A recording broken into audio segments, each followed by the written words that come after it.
Ryoko says, as a health insurance agent, do you have visibility into medical racism with practitioners?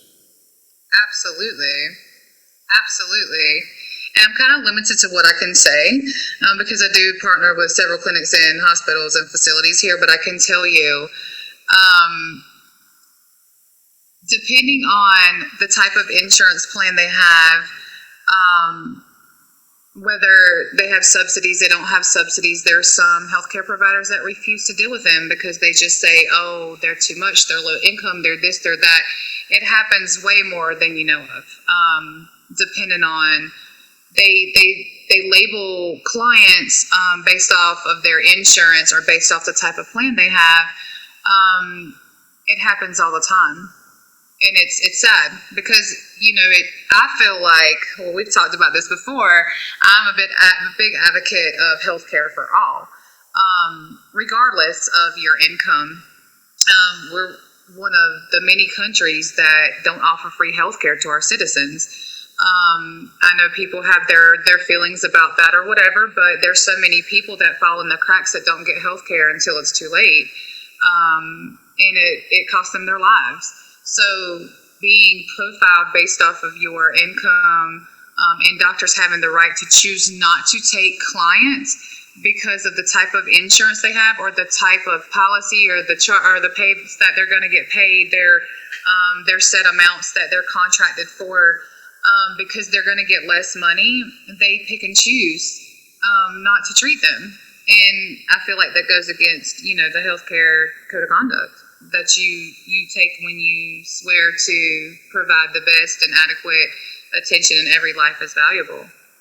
Yeah, absolutely. And, if you start digging into any system, you're going to start realizing that money rules the day, right? Like, you follow the money and you will start understanding how everything around you works.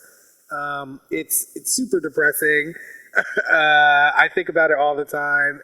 I've never been somebody who really cares about money whatsoever, and unfortunately you have to care, right? Like, you're forced to care in this society because it's literally that closely connected to your life.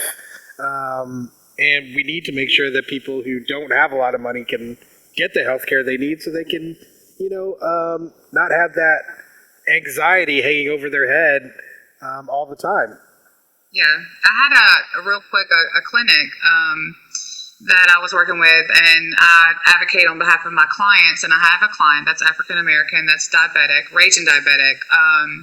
And he kept calling me. He's like, I've been hospitalized. I need help. Can you help me with these hospital bills? Because, Medicare doesn't pay everything. So I'm like, I don't understand why you keep getting hospitalized for diabetes. Like, why hasn't your doctor changed your medication? So I call over to the doctor's office and I'm like, what's going on? We need to get this medication changed. I spoke with his case manager with the insurance company. Like, we need to get this medication changed. And she made the comment, she said, well, that's the medication that we give all of our African-American diabetics. It seems to be more, it works better, so that's what we give them. And I was like, are you serious? It's not working. And he's raging 2 to 3 hospital visits every 2 to 3 months because his diabetes is out of control. I don't care what you give your African American clients or whether it's proven to work. That medication is not solely for African Americans, but you need to give him something different. And the first thing she said was, I don't think his insurance is going to cover it.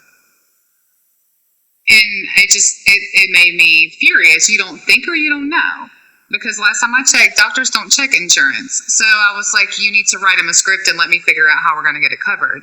And I got him into a program to help cover his insulin. Now they have insulin savings programs, but little comments like that, it happens all the time. Just because it works for one African American doesn't mean that all African Americans are the same, but you group them all in the same category. Yeah, and that's a healthcare worker. Like, this is somebody who went to med school, Yeah. So people need to understand that, like, it's not just about, being book smart or whatever. Like, people can still make these assumptions and have these biases. Thanks for watching. For access to the full-length conversation and all of the 2-hour-long unedited conversations that I've had on race, click the support link in the description below. Thanks for your support and see you next time.